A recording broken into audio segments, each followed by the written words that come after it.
Yo! Tangina nito, round 1 pa lang, ang dami agad ng freestyle. Magaling na nga, oo na.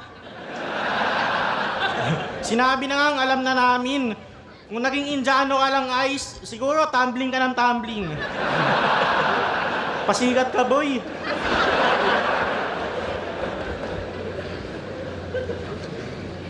Tsaka ano sabi mo, Exodia? Ikaw? Yun talaga yung napili mong banta? Tama lang na Exodia, tangina ka, hati-hati ka mamaya. Shawarma? Yung katana pinanghihiwa? Ang ganda naman ng dinidiga.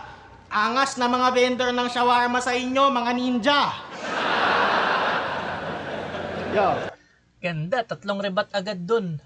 Pasok mula kay Katana. Solid yun. Na buti rin na alam niya yung Exodia, no? Kaya na-rebat niya na hati-hati ka mamaya. Tapos yun nga, sakto pa na Katana yung pangalan niya.